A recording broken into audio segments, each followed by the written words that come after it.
Hello everyone, today is 25th of February, Sunday, so I hope you have a wonderful weekend. Now it's 20 past 9 in the morning, Moscow time. I'm Levan Gudadze and this is my first update for the day, in which I'll share all the main news that are making headlines in Russian media outlets and Russian language pages on different internet platforms. Kind of second update, by the way, with additional news today. I'll have on my Rumble channel later on in the evening, 9 o'clock Moscow time, during the live stream, which will feature Telegram reports program. And well, I will be glad if you will find time to join the conversation. You can subscribe to my Rumble channel if you are not yet subscribed. Link is in the description box or in the pinned comment. And you can participate in live stream even without subscription.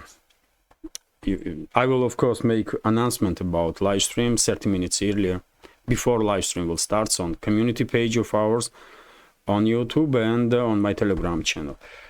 But anyway, let's talk about news. And well, first of all, of course, short summary of the situation on Ukrainian battlefield, and there is quite a number of important updates, important changes on the line of contact, and I will start with the Avdiivka direction. After Avdiivka itself was liberated, of course, Russian forces continue their offensive, local scale offensive operations, and now it's officially confirmed.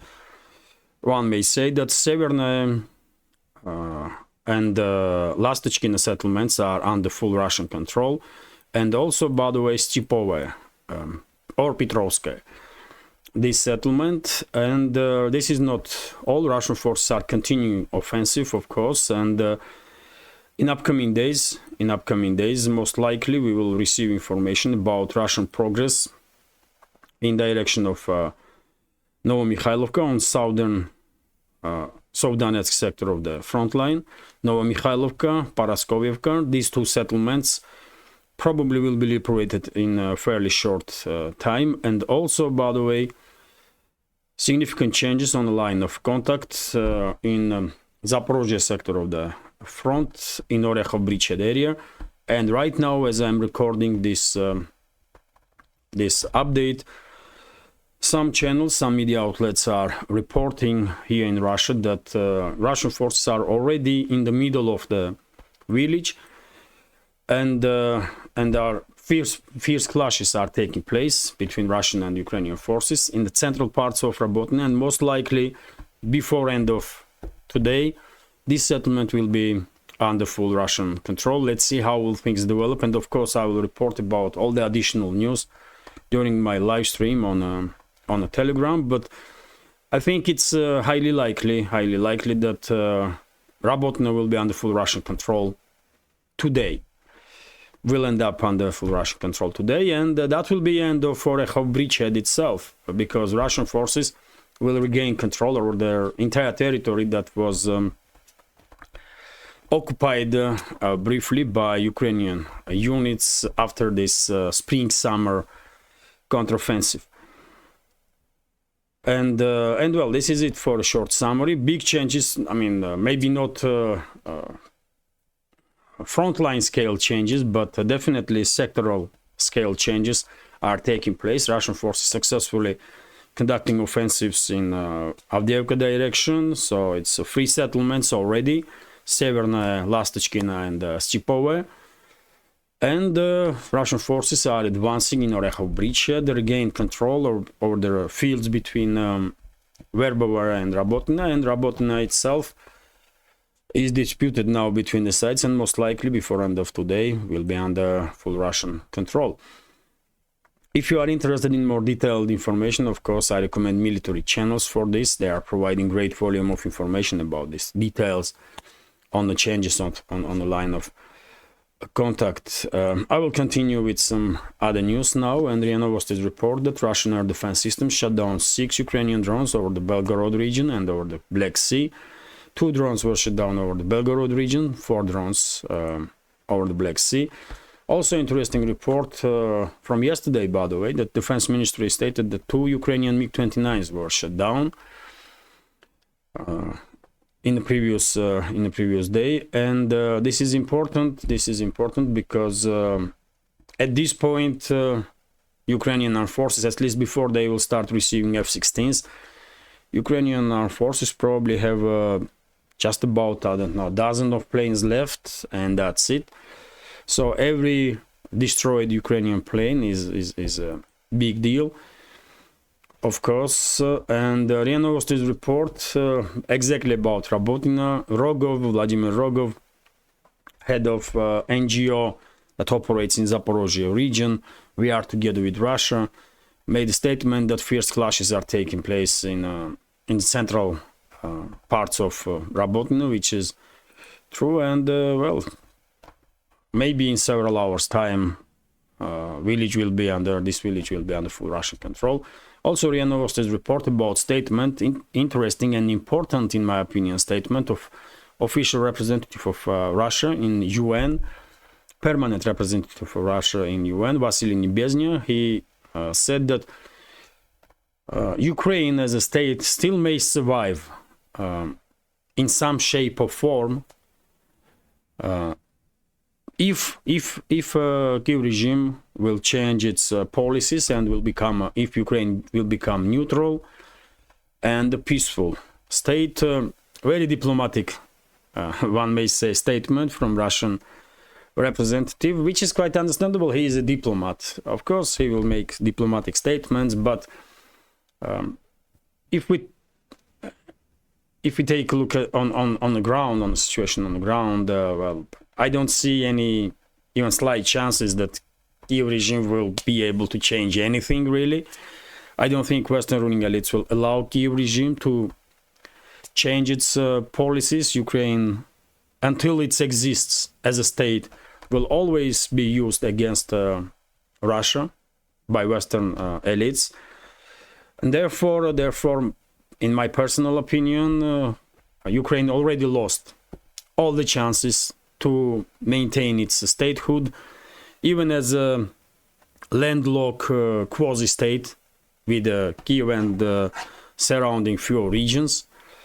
In it, it's just not happening, in my personal opinion, yet again. Who knows, man? Miracles happened, and maybe tomorrow we will see different Ukraine, I don't know, peaceful and non-Russophobic and not Nazi, neutral. I don't think so, but, you know. Anyway, let's continue. This is clear message once again, by the way. Of course, Nebezhny also understands that chances that Ukraine will change or Kiev regime will change is minimal, if there is any at all. But yet again, Nebezhny is a diplomat. He has to make diplomatic statements. And after all, this is maybe one of the last or maybe even last warning from Russian side that, you know what, today you may still have a chance, Ukraine, to survive as a state in some form if you will act adequately. Otherwise, blame yourself. That's it, really. This is also a warning, by the way, diplomatic warning. RT's report that according to Wall Street Journal's article and sources of this Western propaganda outlet, US sees no chance of Ukraine peace before elections that will take place in US later this year. So this is answer to Nebezhny's statement. Western ruling class, Washington, London, Brussels, Berlin, Paris, they will fight against Russia until last Ukrainian. If they have such opportunity, they will fight against Russia with the hands of anybody that willing to fight against Russia and for a geopolitical agenda of Western ruling class. It's a simple. It's a simple, and until people are willing to die for Western geopolitical agenda, there will be no peace on the table. There will be no peace talks on their table for the Western elites. They don't even want to hear about peace, nothing. Anyway, let's continue. RT's report that, and this is also a big deal, by the way, because head of NATO, Jens Stoltenberg, made a statement that once Kiev regime will receive F-16 fighter bombers, it will have every right to use these fighter bombers on Russian soil against Russia to target deep inside the Russian territory. And the very same statement was made by Biden, so-called president of the US, or formal president of US, although we all understand that decisions are made by very different people. Biden barely understands who he is at all, and barely can remember his name, if he even can that. So this is very dangerous, of course, very dangerous, because F-16s are nuclear-capable planes. I spoke about these topics quite a number of times. F-16s are nuclear-capable planes, first of all. Recently, Germany's parliament, Bundestag, voted to provide Kiev regime, voted in favor to provide Kiev regime with the long-range weapon systems. And when we are talking about long-range weapon systems in Germany, of course, it's first of all Taurus long-range missiles.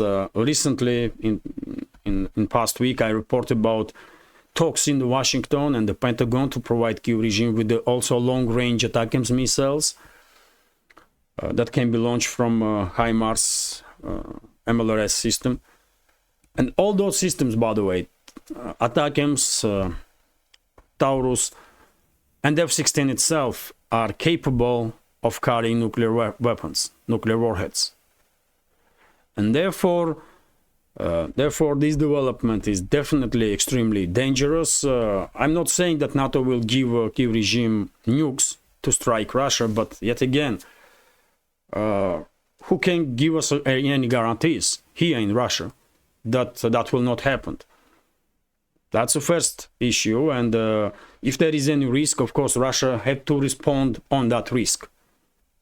And because there is no trust between Russian side and the Western ruling elites, I believe Moscow will be forced to react in a certain way in deployment of F-16s or long-range weapon systems to Kiev, in the way that will send a more than clear message to Western ruling elites that this is the red line that cannot be crossed. And already statements have been made about it, by the way. Recently, former Russian President Dmitry Medvedev and current Deputy Chairman of Security Council stated that deliveries of F-16s may provoke nuclear conflict or direct conflict between Russia and NATO, which definitely means nuclear exchange. Also, other high-ranking Russian officials in past made statements that because of these nuclear capabilities, deliveries of F-16s may escalate things in extreme terms. And for example, today we also have here a statement of senator, for example, Russian senator, and Senate, of course, is upper parliament, upper branch of the parliament. And he said that, well, deliveries of F-16s to Kiev regime and statements of Stoltenberg that those planes will and should be used to strike deep inside Russian territory will, of course, further increase risks of direct conflict between Russia and NATO. It's just too obvious. I mean, you don't have to be genius to understand this, but unfortunately, Western ruling class, maybe because of the impunity with which they were escalating with Russia before now, maybe for whatever other reasons, but they are not listening. And they may not be even capable to listen to other opinions and to be a little cautious. And therefore, I'm afraid we are getting closer and closer to some significant escalation, let's say this way. Something big is coming, I don't know what, but it seems like at this point that it's just something devastating will happen, and it seems unavoidable right now. I'm not gonna say what it is, I don't know. It's a nuclear exchange or nuclear strikes or whatever, but as I said many times before, only so much Moscow can tolerate when it comes to constant increase of pressure from the NATO member states or from the collective West. And at some point, I was saying for a long time that at some point Moscow may find itself in a situation when they will see no other option other than use of extreme force. And what that will be, we don't know. But I truly get feeling that, well, something big is coming, and seems like it's inevitable now. Only if Western ruling elites will stop escalating with Russia, but will they? I don't think so. Dangerous stuff, by the way, dangerous stuff, but that's the reality that we are living in. What you gonna do?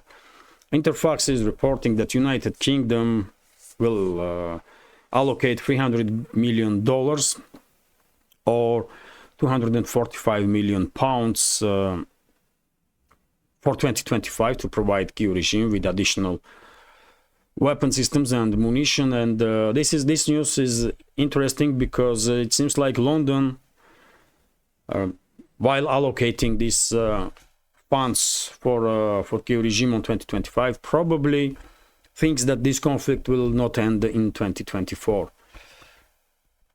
which is definitely a possibility. Who knows when this conflict will end? I would like to see end of hostilities today, but it's not happening, of course. And maybe this proxy war against Russia waged by Western ruling class will last another couple of years. Who knows? But London is definitely getting ready for that kind of scenario, and they're already allocating funds, not just for this year, but for next year also, to continue providing Kyiv regime with the weapons and munition.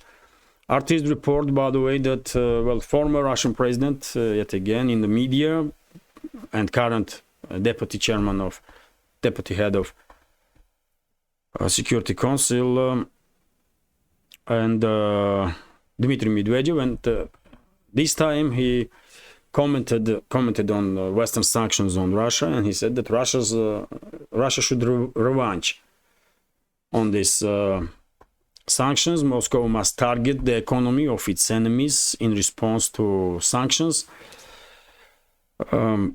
Let's go through several sentences here. Moscow should retaliate as hard as it can against the West for its indiscriminate sanctions that hurt regular people, former Russian President Dmitry Medvedev said on Saturday. The sweeping restrictions imposed on Russia go beyond targeting just the authorities and businesses, Medvedev wrote on his Telegram channel. They are directed at the whole Russian population. The rationale is clear. The more Russian citizens suffer, the better it is for the Western world. Medvedev, who currently serves as the deputy chair of Russia's Security Council, argued. We just need to remember this and exact revenge everywhere we can. They are our enemies. And well, I can continue, but you get the attitude. And Medvedev may be next president of Russian Federation. So he might troll time to time, but he also sends messages to the West quite often, and he is still high-ranking official. And well, can you argue with him? I don't really like that things came down to this when sides are seeing each other as enemies, but that's what it is really. Western ruling elites are operating and using Western states to harm Russia, to harm Russian citizens, and of course they will be seen, and they are already seen, as enemies. And I don't know when and which way Russia will retaliate and revenge, but Russia will undoubtedly, because that's how it's always happens. You cannot do some evil with impunity forever, and Western ruling elites forget about this. They enjoy impunity for a while, but at some point there will be repercussions, and they will be targeted also. And this is another warning from Moscow, one may say. But yet again, by the way, Western ruling elites are no longer listening, I guess, to Russia. Maybe because in past there was quite a number of statements from Russia about red lines, this red line, that red line, and all those red lines have been crossed time after time by Western ruling elites, and nothing happened. And therefore, they just don't care no more. Maybe this is the case, that Western ruling elites no longer take statements from Russia seriously, which is also dangerous. Because who knows when Moscow will say, you know what, enough is enough, and who knows when Moscow will truly retaliate. Anyway, let's continue. Artists report that Ukraine signed security deals with Italy and Canada. Okay, bunch of these so-called leaders of the Western states arrived in Kiev yesterday for a photo shoot. Okay, and they signed some toilet papers there. If that papers mean anything at all, it's just a pure photo op, propaganda move, nothing serious. I'm sharing this news just to highlight that those bunch of idiots went to Kiev regime, and that's it, really. It means nothing. TASS news agencies report that Nuland, butcher of the Ukraine and Ukrainian people, Nuland made a statement that majority of funds that are allocated for Kiev regime in reality is staying in US, which is also true, by the way. These kind of statements are made by Western officials not the first time and not the last time. And in this case, Nuland is trying to, of course, impose some additional pressure on House Republicans by saying that, you know what, you are blocking these funds now for Kiev regime in the Congress, while 90 or whatever percentage of that funds will eventually end up in US's economy, and it creates jobs and blah blah blah. Well, House Republicans can reply very easily. Direct those funds directly to US economy without third parties in Ukraine or any other. What is the problem? Direct those funds into economies straight away. There is so much to do in US, isn't it? Infrastructure needs some repair. Border crisis is looming. There is so much to do in US itself. After all, US citizens, by the way, US patriots are openly saying that unfortunately, US is more and more looks like some kind of third world country. You may go in some cities in US, you may get shocked what is happening there. I never been in US, I don't know. I can only see some, and I did see some videos on internet, but yet again, no matter what I think, US citizens know better about state of their own country. And more people are waking up and saying, you know what, something is wrong here. But anyway, by the way, let's continue. TASS news agencies report that EU will allocate first 4.5 billion euros for Kiev regime from 50 billion promised for the next 4 years in March of this year. So yeah, European taxpayers' money is flowing to Ukraine as usual. Also, TASS news agencies report that according to Washington Post, this article, by the way, new US sanctions not really gonna harm Russian economy in the way that Western ruling elites are hoping. Okay, some good news, and we know it, by the way, anyway, without Washington Post acknowledging it. We are living under most sanctions that any country ever had for like 2 years now, and the economy is surviving, and people are working and making some money, and life is okay in Russia, by the way. It's not sugar, but we never was told. I don't know about other countries, but here in former Soviet Union areas, territories, we were never told that life is sugar, because it's not. So we used to some difficulties, and we can deal with some difficulties, undoubtedly, especially when we are under attack. We will consolidate, and we will overcome any difficulties that we will face. That's how it is. That's how our parents, our grandparents, and their grandparents did, and that's how we're gonna do. It is what it is. But we will not back down, by the way. And if anybody wants to bring to us fight, bring it, by the way, and let's fight. And if it's gonna be end of everything, then